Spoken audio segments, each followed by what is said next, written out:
Greetings and welcome to another Warhammer 40,000 kill team video. Today I'm doing my monthly Patreon requested video, and this time it's about how Blooded have gotten good. So basically how they've evolved as a kill team from launch up until now. But before we get into things, please remember to like and subscribe as well as comment. Let me know what you thought of this video. Do you like it? Do you agree or disagree? Let me know in the comments. And remember, I've got a Discord you can check out for free in the episode description below, as well as a Patreon if you want to give me some more support. But yeah, for today's video, as I said, it's one of my monthly Patreon requested videos that my adepts of the Crit or Higher can recommend. So basically, this is looking at the Blooded. So it's looking at a kill team and how they developed from on launch up until now. Because if you didn't know, Blooded weren't considered that good and are now considered quite good. So I'll be going over that change in depth. So let's get into it. So who are the Blooded? They are Kill Team's first Chaos Bespoke team, and they came in Kill Team Morok. So Bespoke team, as you know, is a kill team with full rules, and they came in, well, with the Morok terrain, which is either loved or hated, and launched with the Phobos Strike team, so Kill Team's first Space Marine kill team. So obviously, both very special and monumental teams for the game. They're a kill team that consists of 12 to 14 operatives of Chaos Guardsmen. They can also take an Ogrin and a Corrupted Commissar, although their Commissar is called an Enforcer, basically. They don't have any orders, but they rely on Blooded tokens, and they are the only Bespoke team locked into Seek and Destroy. So they are a very unique kill team in their own way. So what's the weaknesses of the Blooded kill team? Well, for one, they don't come with orders. Instead of having orders like people thought they would have, like chaotic versions, they just have Blooded tokens. And Blooded tokens are earned either via when one of your operatives dies during the turning point, or you kill an enemy operative within range. And there's some other ways, but that's the main way you get those two. And of course, you get one at the start of every turning point. The problem is, Blooded tokens they're not good or bad, but they kind of don't make up for the loss of orders, because orders are what makes the Veteran Guards kill team so strong, as well as Imperial Guard good. And people thought they would get that. So like losing the ability to get rerolls on all your kill team, or do like extra movement, or being better at certain things like mission actions, for just guaranteeing a hit or a crit is not so great. And basically, if you have a Blooded token, you allocate it to an operative during like the strategic phase. If they have a Blooded token, they get to retain a hit automatically before making an attack action. If you have 4 or more Blooded tokens in your pool, then you can put someone under gaze of the Dark Gods, which makes them retain a crit instead of a hit. So you're generally triggering that turning point 2 or 3. One of their main weaknesses is that a lot of their effects and scoring conditions are dependent on operatives being under gaze of the Dark Gods. And the problem is, unless you have a certain operative within range, if someone dies with a Blooded token, that's gone. And then you're kind of back to square one. And the problem is, because it takes generally takes quite a while to get to 4 Blooded tokens, you're scoring quite late game where you have very little operatives left, which can be quite bad. And especially with the faction tac ops, a lot of them require you to have operatives on the gaze of the Dark Gods and not via under specific rules. So they actually do need 4 more Blooded tokens, which makes this kill team a very late game kill team, and because of their durability, makes it quite hard. Another weakness is they are capped at 2 gunners, which means they can't do what Veteran Guardsmen do, which is take like 3 or 4 gunners. So it's not too much of a nerf, but it's weird they have this restriction and Veteran Guardsmen don't, because ideally you would go like, oh, I'll take the Melter, Plasma, and Grenade Launcher, but you can only take 2. So you go, I guess I'll take the Grenade Launcher and the Plasma, and then if I'm against elites, I'll drop the Grenade Launch for a Melter. So you have that odd restriction. They're also locked into Seek and Destroy with no infiltration. So a lot of people don't like this thematically because, well, Chaos is an insidious force. And to infiltrate and turn a a loyal Imperial Guardsman force would make sense, because that's what the Blooded are. These guys are guardsmen who have turned to the Dark Gods, being corrupted by the power of chaos. So it's odd they don't pass on that with infiltration. And, you know, seek and destroy isn't the easiest of archetypes, but they're basically locked into a single archetype. Now, if they were locked into security, it wouldn't be too bad because security is really good. But seek and destroy can be really swingy, so they find that especially limiting. They're also very difficult to play because they're a melee team, but they have no mobility tools, so they struggle surviving getting into combat with people. And the problem you have with that is, you know, it's just even some kind of mobility tool would help so much. Like if they just had that, it would make them easier to play, because otherwise you're just kind of throwing stuff to die, so your opponent ignores them, so your key operatives can get into combat. But even then, there's only so much hiding you can do, especially up the mid board. Another thing is poor equipment. They have pretty terrible equipment. Like it's quite shocking how bad their equipment is. Like the best thing are their grenades, but they come for free on their grenadier, so they really don't have much. Like they have beast pelts, and you can make your bayonets slightly better, make them 3 damage instead of 2 free. You can give flamer shells to your shotgun. Honestly, not great. It's a shame their equipment is really quite bad, apart from basically Sinister Trophy, which -1 attack dice from operatives within blue, not -1 attack dice in general, just on combat weapons. They also have very weak ploys. Now, this is mainly their strategic ploys, because once again, it's either overcharging your las guns, but you don't have an army-wide accuracy modifier. So the most you have is focusing on one operative with glory kill. That lets you nominate a single enemy operative, and you get to reroll 1 dice with every operative against them. Then you have reckless aspirants, which if you're within red of your opponent's drop zone, you count as having a blooded token, which is okay, but not great. And then dirty fighters, where you outnumber people, which is very situational as well. Even their tactical ploys, they have like 1 or 2 good ones. Like one's about saving blooded tokens, which is a bit underwhelming, but generally their tactical ploys are better than the strategic ploys. So you're generally, but even then, their tactical ploys aren't amazing. So you're actually using most of your dice on just CP rerolls, which isn't great. They also have very difficult faction tack-ups, because most of them focus around your operatives being on the gaze of the dark gods and getting kills or controlling objectives. And the problem is, you need to be gazed for killing, but that's very late game, and you might have actually wiped your opponent out too early then. And then it's quite initiative dependent, and then like even controlling objectives, especially 6 objective missions, blooded are quite a throwaway force where you want your guys to get more blooded tokens, so controlling the board becomes very difficult in terms of objective play. Like their best one is technically Bloodbath, because it just focuses you on killing enemy operatives, and it's basically like if you've wiped basically out the entire kill team, you get 2 victory points, and if you have killed at least half of them, you get 1, so that makes it the best. For their strengths, they can ensure auto hits and auto crits with blooded tokens. Now, while this isn't as good as Imperial Guard orders, what this does allow you to do is make more guaranteed plays. Like, especially once you start getting guaranteed crits with Gaze of the Dark Gods, you can just roll up and go like, oh, here's my melter gun, I've got 1 guaranteed crit. You're immediately taking like 4 mortal wounds. So like very strong there. And just ensuring crits is very powerful, but as well as hits, you know, so you can go like, oh, I'm hitting on 4s with 4 dice. I've got 1 auto hit. I should get 2 hits, and then I'll CP reroll if I miss again. So, and it works in combat as well. So it's not just in melee, not just at ranged. So you can really get a lot out of it. And just when you're guaranteeing hits, that's very powerful. And they're really tough to beat once they get going and when they're in your face. So once they've got enough blooded tokens and they're like popping off all their effects, they're a very strong kill team. And when they have multiple operatives within charge range of multiple of yours, it's really hard to deal with them, because you're like, okay, up close and personal, they're a big threat. How am I supposed to deal with this kill team? And they can still field 12 to 14 operatives.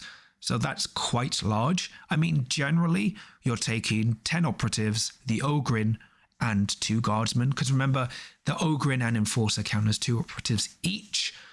But even if you take the Ogrin and the Enforcer, you've got 12 operatives, which is still a lot. And they have a lot of powerful operatives. Like the Ogrin is very good. He's just like a distraction Carnifex. Either people will shoot him to like focus fire way too much to kill him, or he'll run in and just do stuff. Like he's just a perfect bait tool. Then you've got a lot of strong melee pieces like the Butcher and the Flenser. And then even your medic's really good, even though he's actually not a proper medic. He basically gives out once per game buffs to every operative, well, certain operatives within range. And, you know, you've got decent gunners as well. Like what's really cool about the Enforcer is how he can make someone shoot again, but they're -1 ballistic skill for that shot. And then they can also Overwatch, but then be another -1 ballistic skill. But you can force basically extra shots from like your Plasma and Melter. So they can be very threatening. And they also, because of their like strategic tactical ploys, they can do stuff like shoot into combat. Now, their shoot into combat isn't as good as the Pathfinder one because it has limitations. But the downside of it is if any missed attacks are instead allocated to the friendly operative locked in combat. But either way, both will die. And that's a great tool because people generally try to charge block. And if someone tries to charge block, you could just go, well, you're still going to die, especially when you have blooded tokens on that operative. So why have blooded been doing so well recently? Because when they originally came out, everyone kind of thought they were pretty much garbage. Like the problem is at the time you had like 6 bespoke teams before them, and it was like 2 White Dwarf teams and the 4 box teams. And in that kind of meta, they kind of weren't doing well. Like they just didn't look great on paper. And then once they got the grenade nerf, like their main trick was taking 4 crack grenades. And then when they lost that, everyone was like, what does this kill team do? They seem to have been nerfed around the fact of veteran guardsmen. Like everyone thought veteran guardsmen were going to be locked to 2 gunners as well. And they were going to have their sergeant switched up. Because this was the first kill team where you actually had a downside with selecting plasma pistols on your leader. Because this kill team can't select a plasma pistol and power weapon, they can only select a power weapon and bolt pistol or plasma pistol and improvised blade. So generally people go plasma pistol, improvised blade. So they didn't look great on paper. But as with all kill teams, there has been a dedicated group of experienced players, not just one. I mean, Chris Backey's back is straining. Someone get him a wheelchair or a chiropractor because he has been carrying this kill team over many global events. But like, there's just a core group of experienced players who know how to make this kill team work and have been doing well and have raised their overall global win rate quite high. Now, like, it has gone down a bit when you look at GT Plus results, which is events with 4 more rounds and 16 or more players, but it's not considerable. They go down from like 60 to 50, which is still good. The other thing that's making them do well, apart from experienced players who've been playing them for a long time, is lack of player familiarity. So because people automatically think kill team, like the blooded kill team, are weak, they just ignore them. They're like, no need to research what they do. I don't need to know what they do. They're just guardsmen who don't have orders.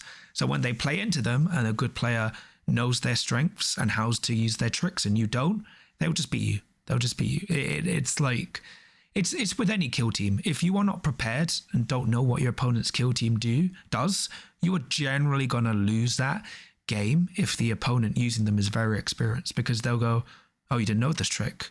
It's like, oh, you don't know this move. Like that's, in my opinion, that's basically one of the main factors. The other issue is lots more worse kill teams have been released since then. Like Phobos notably have tanked and become far more horrible than people predicted. Then you also have Hyrotech Circle, Kazakin, Elucidian Starstriders, Farstalker Kinband, like 4 bespoke teams who have not done well. Like it's odd how many kill teams have started like weaker kill teams have been released, which dramatically elevates them overall, because the widening the pool gives them more opponents to face, because generally they like blooded like going after squishier kill teams, because elite kill teams aren't too bad, right? The only problem when facing elite kill teams for blooded is they generate blooded tokens at a slower rate, but they still do well at like target elimination and killing key elite teams until they have enough blooded tokens to go full army wipe. but they actually do prefer playing larger kill teams. So kill teams with 10 or more operatives, generally with 7 wound operatives, and a lot more of those have been released. So they have more targets to play around. Also, the release of Into the Dark has helped a lot. Into the Dark has improved the Blooded so much. Like the Flenser just loves the Blooded because he basically becomes the floor is lava and he is the lava. It's like, and everywhere is lava. So the Flenser works of attacking while within white of heavy or light terrain, which is basically everywhere and Into the Dark. So he's always getting his combat buffs. And more importantly, they can now close the distance without worrying about being shot like they can on open boards. So they do dramatically better on Into the Dark. And another thing is the revamped Seek and Destroy. So we've recently had a Critical Ops update, which has launched brand new TAC Ops and updating Seek and Destroy. They now get to pick TAC Ops, and generally I wouldn't be surprised for most people just picking 3 Seek and Destroy TAC Ops or 2 and then picking Faction TAC Op 3 for just wiping people out. Like the new Seek and Destroy TAC Ops are so much better and synergize with this kill team especially.